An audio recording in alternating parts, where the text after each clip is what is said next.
तत्व। दूसरा पुण्य तत्व। नव तत्वों में जीव और अजीव के बाद तीसरा तत्व पुण्य है।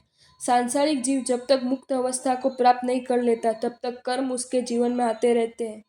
संयोगी केवली अवस्था तक 13वें गुणस्था कर्मों का आवागमन जारी रहता था, क्योंकि जब तक जीव के साथ शरीर है तब तक उसे शरीर से कोई ना कोई क्रिया करनी पड़ती है।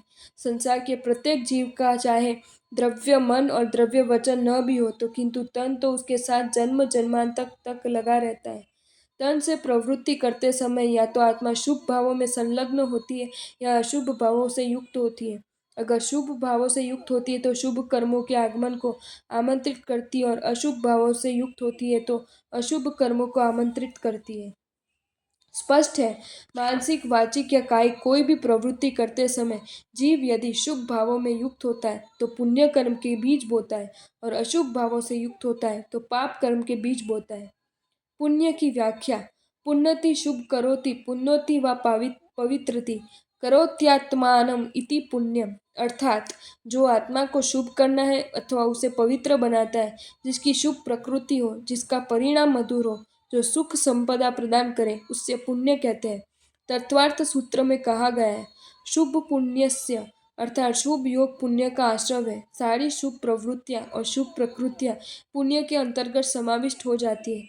संसार में जो कुछ भी शुभ है वह सब पुण्य और पुण्य के फल में अंतर्निहित है। अंततः पुण्य आत्मा के लिए उपकारक है, यहाँ तक कि तीर्थकरत्व की प्राप्ति का कारण भी तीर्थकरत्व नामक पुण्य प्रकृति है। पुण्य के 9 प्रकार।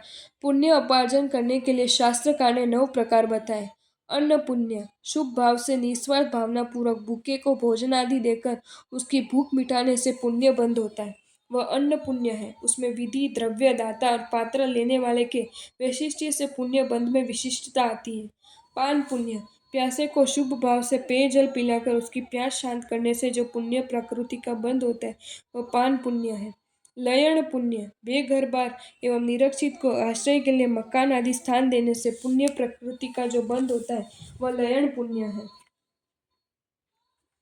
शयन पुण्य। पाट, पाटला, शैया, बिछौना, चटाई आदि शयनीय सामग्री देने से जो पुण्य बंध होता है वह शयन पुण्य है।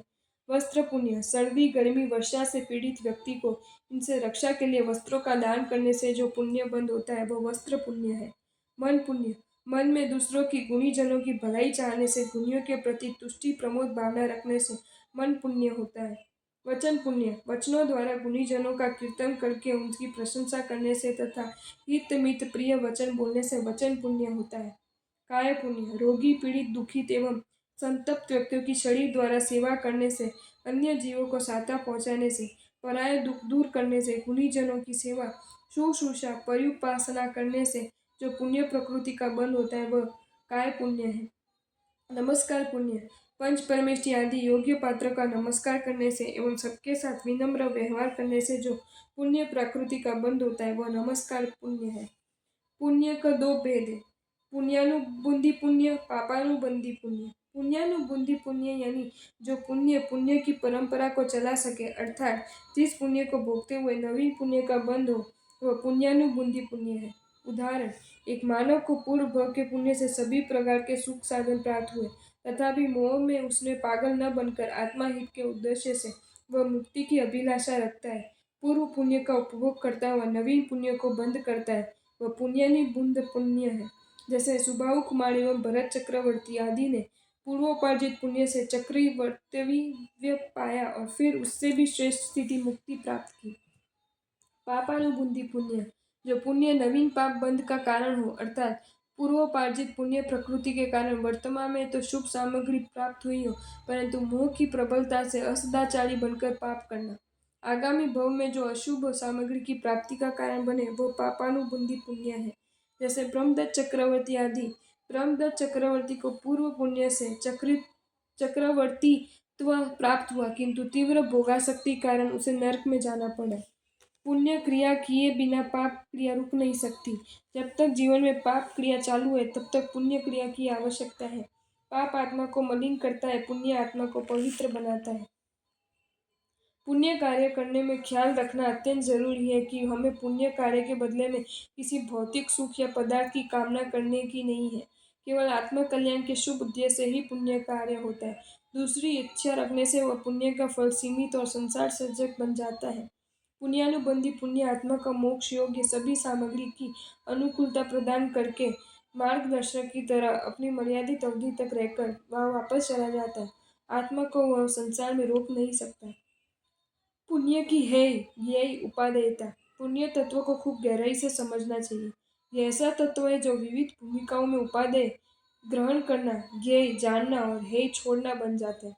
सर्वविधि चारित्र प्राप्ति की पूर्व भूमिकाओं में पुण्य तत्व उपादेय है, क्योंकि पंचेंद्रिय तत्व, मनुष्य भव, आर्य क्षेत्र, उत्तम कुल, सुदेव, सुगुरु, सुधर्म की सभी सामग्री आदि पुण्य के बिना प्राप्त नहीं होती। जब तक पुण्य का सहारा नहीं लिया जाता, तब तक ये सामग्री प्राप्त नहीं होती।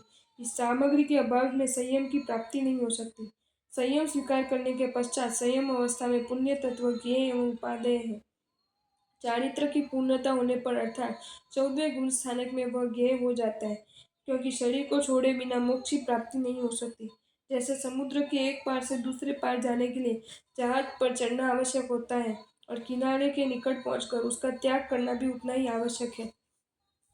दोनों का अवलंबन किए बिना पार पहुंचना संभव नहीं है। इसी प्रकार प्राथमिक भूमिका में पुण्य तत्व को अपनाना आवश्यक है और आत्म विकास की चरम सीमा के निकट पहुंचने पर उसे छोड़ना भी आवश्यक है।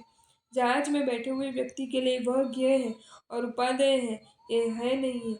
संसार रूपी समुद्र से पार होने के लिए पुण्य रूपी जहाज की आवश्यकता है, किंतु 14वें गुण स्थान में पहुंचाने के पश्चात मोक्ष प्राप्ति के समय पुण्य है ही हो जाता है।